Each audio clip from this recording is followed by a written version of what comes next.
Bismillahirrahmanirrahim. Assalamualaikum warahmatullahi wabarakatuh. Apa kabar Bapak dan Ibu? Waalaikumsalam warahmatullahi wabarakatuh.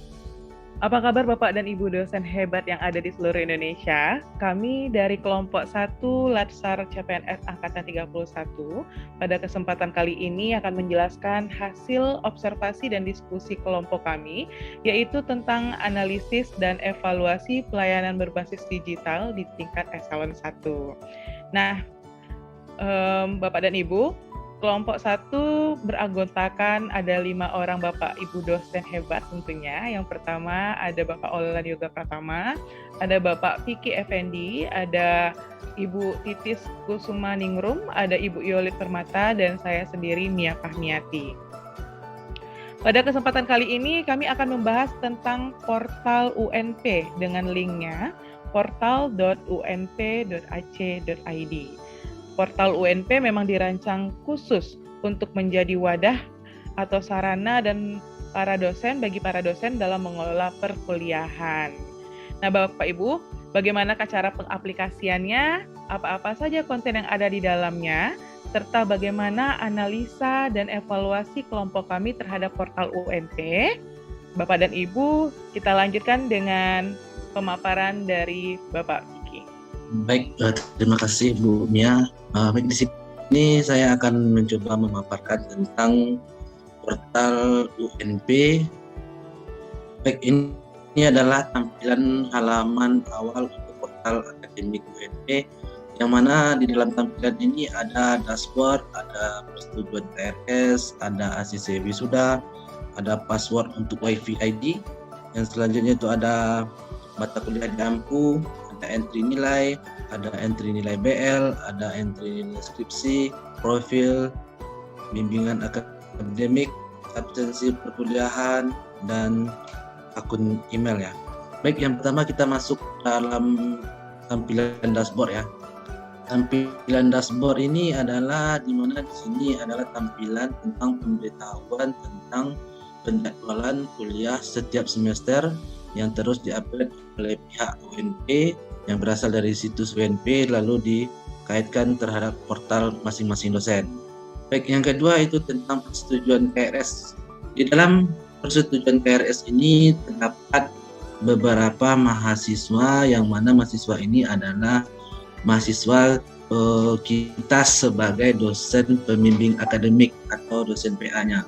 Di sini adalah tampilan tentang mata kuliah apa saja yang akan diajarkan oleh dosen dalam satu semester. Dan sini kita juga bisa melihat semester ganjil dan semester genapnya per masing-masing tahun. Jadi kita bisa langsung melihat dari portal apa saja mata kuliah yang akan kita ampu dalam satu semester. Selanjutnya itu tentang entry nilai, yang mana di sini adalah mata kuliah yang sudah kita ampu dalam satu semester, dan ini akan kita entrykan nilai per masing-masing mahasiswa itu pada akhir semester.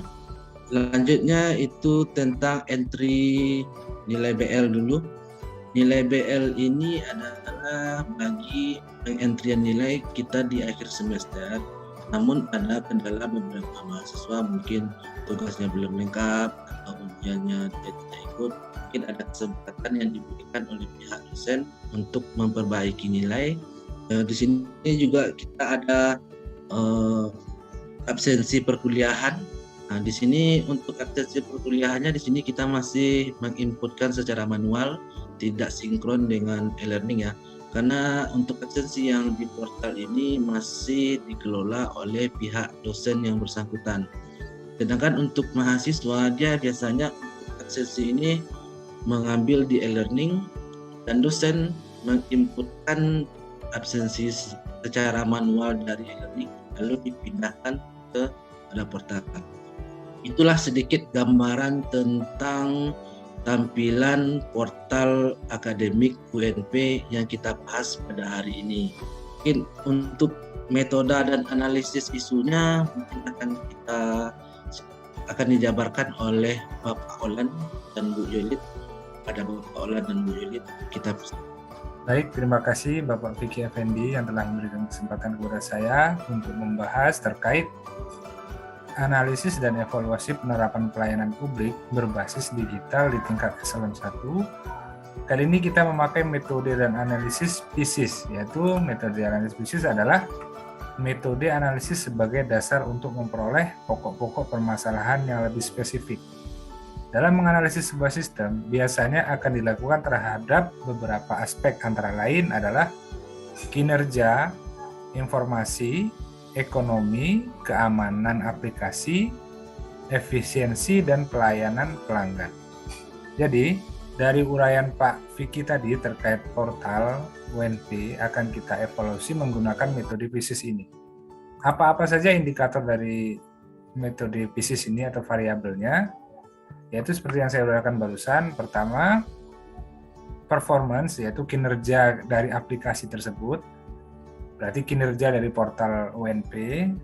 Lalu informasi, jadi informasinya bagaimana, apa-apa saja yang bisa kita tangkap dari sana. Lalu nilai ekonominya, lalu nilai pengendaliannya, termasuk di sini security-nya, keamanannya bagaimana, nanti kita akan lihat.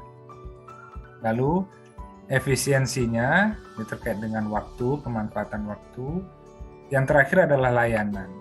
Nah, di sini saya akan mencoba, saya langsung kepada analisis portal akademik dosen di sini Bapak ya, Bapak Ibu, studi kasusnya portal UNP.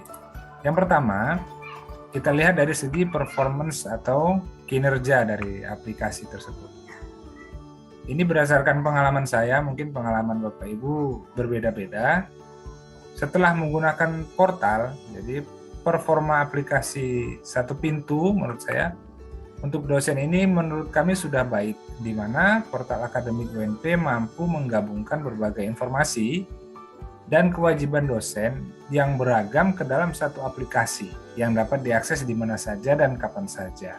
Yang kedua, portal akademik sangat berguna dalam membantu memudahkan sekaligus meningkatkan efisiensi waktu dan tenaga dosen dalam menyelesaikan tugasnya, seperti input nilai BL misalnya, absensi mahasiswa secara online, dan lain-lain ke dalam satu pintu. Seperti yang kita ketahui, sebelumnya ini waktu sistem lama, kita bisa lihat dosen harus datang ke BAAK untuk input nilai BL. Jadi ketika mahasiswa ada yang bermasalah terkait tugas belum lengkap, jadi kami sebagai dosen harus datang ke bagian input nilai secara manual, kami datang, ini nama mahasiswanya tolong inputkan lagi.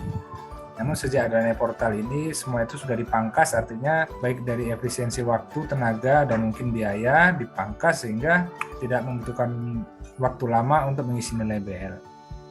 Lalu berikutnya, analisis informasi.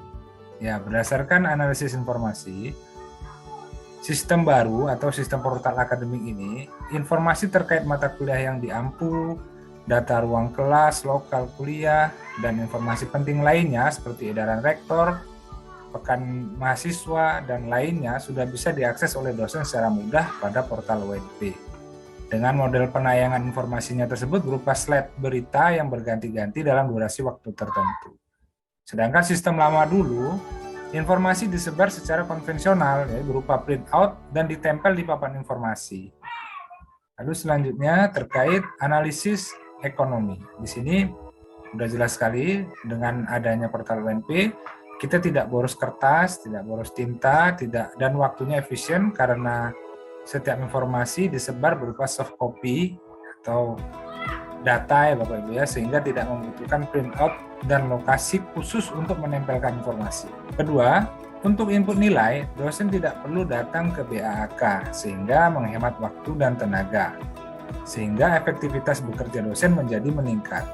Selanjutnya, adanya absensi online yang menghemat biaya printout. Sedangkan sistem lama dulu, sebaliknya, jadi karena kita masih menggunakan kertas, masih printout, jadi boros tinta, boros kertas, tentunya boros anggaran. Kedua, fakultas harus printout semua absen mahasiswa sebelum perkuliahan dimulai. Baik, itu dari saya, mungkin akan dilanjutkan oleh Bu Yolit Permatasari. Kepada Ibu, kami persilahkan. Terima kasih Pak Olan. Untuk selanjutnya, variabel yang akan saya analisis yaitu mengenai kontrol, efisiensi, dan servis. Mengenai kontrol atau analisis keamanan atau security, di sistem baru ini, setiap hendak mengakses portal akademik, terlebih dahulu dosen harus menginputkan kode dosen dan password, sehingga akun portal akademik dosen dapat terjaga keamanannya dengan baik. Artinya, siapa saja yang tidak memiliki akun tersebut tidak bisa bebas mengakses portal akademik, jadi hanya dosen tersebut yang bisa mengaksesnya.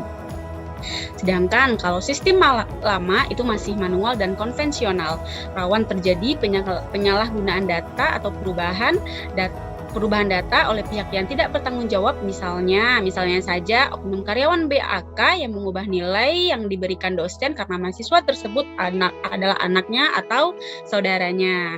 Atau bisa jadi juga karena human error, artinya nilai yang terinput di LHS mahasiswa tidak sesuai dengan nilai yang diserahkan dosen. Nah, untuk variabel selanjutnya itu adalah mengenai efisiensi. Dahulunya sistem lama itu agak berbelit-belit, rawan kesalahan pada hasil akhir dan membutuhkan waktu yang banyak untuk satu persoalan saja. Sedangkan untuk sistem yang baru saat ini, dengan adanya portal akademik itu akan memangkas waktu dan tenaga dosen yang akan menjadi sangat efisien. Artinya dosen bisa bekerja sangat efisien. Dengan adanya portal akademik ini, dapat mengubah sistem yang dulunya berbelit-belit, banyak pintu menjadi satu pintu dan lebih mudah diakses. Untuk variabel yang terakhir, itu adalah mengenai servis. Mengenai servis, contohnya saja pada sistem yang baru, tadi sudah sempat juga diterangkan oleh Bapak Vicky, karena sudah adanya menu persetujuan KRS dan ACC Wisuda, sehingga memudahkan dosen dan mahasiswa dalam melakukan persetujuan mengenai mata kuliah yang akan diambil oleh mahasiswa tersebut, dan mendapatkan persetujuannya bisa secara online. Sedangkan dahulunya dengan sistem lama, dosen dan mahasiswa harus bertemu secara langsung untuk mendapatkan tanda tangan dari dosen pembimbing akademiknya masing-masing. Mungkin Bapak Ibu mengenai analisis portal hanya itu yang bisa kita sampaikan. Selanjutnya kita serahkan kepada Bu Titis untuk menjabarkan mengenai evaluasi dan saran ke depannya untuk portal UNP. Baik Bapak dan Ibu, saya akan menyampaikan terkait evaluasi portal UNP. Tadi sudah dijabarkan dengan sangat komprehensif oleh Pak Vicky, kemudian analisisnya dan metodenya oleh Pak Olan dan juga Bu Yelit. Sekarang tiba giliran saya untuk menyampaikan evaluasi dari portal UNP. Yang pertama adalah tampilan terlihat kurang menarik. Misalnya dari segi pemilihan warna yang terkesan pucat dan juga monoton. Selain itu, desain template juga terlihat terlalu kaku sehingga kurang eye-catching. Mungkin bisa menggunakan ikon-ikon agar lebih menarik bagi penggunanya. Kemudian yang kedua, bisa diberikan logo UNP pada bagian pojok kiri atas, pada bagian header-nya. Yang ketiga, foto pengguna yang belum muncul. Akan lebih baik jika foto pengguna dapat ditampilkan selain nama dari pengguna tentunya. Yang keempat, selain menu pilih semester, hendaknya juga menampilkan pilihan tahun yang dapat dipilih secara terpisah untuk memudahkan pengguna. Kemudian, menu dashboard hendaknya menampilkan seluruh menu yang dapat diakses oleh pengguna sehingga memudahkan akses. Kemudian disusun dengan menggunakan ikon-ikon yang lebih menarik perhatian.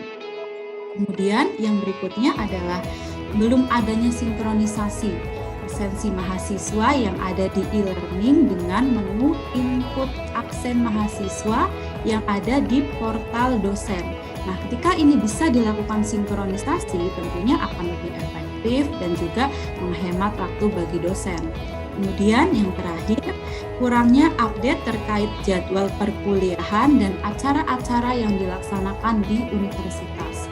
Sebaiknya jadwal dan pemberitaan-pemberitaan tersebut dapat dibuat seaktual mungkin agar lebih informatif dan juga berguna tentunya untuk para pengguna dan semakin banyak yang mengunjungi portal tersebut. Terima kasih. Baik, Bapak dan Ibu, itulah pemaparan dari kelompok kami tentang analisa dan evaluasi pelayanan berbasis digital di tingkat eselon 1. Dengan pembahasan kami adalah portal UNT. Kami harapkan dapat bermanfaat bagi Bapak dan Ibu dosen-dosen hebat tentunya, terkhusus untuk Bapak dan Ibu dosen UNT. Dan kami mohon maaf jika ada kesalahan penyampaian kalimat maupun kata selama pemaparan tadi. Terakhir dari kami kelompok 1, jadilah smart ASN yang cakap akan digital dan selalu bisa dibanggakan. Sekian dari kami, akhir kata kami kelompok 1 undur diri dulu. Assalamualaikum warahmatullahi wabarakatuh. Waalaikumsalam. Waalaikumsalam. Waalaikumsalam warahmatullahi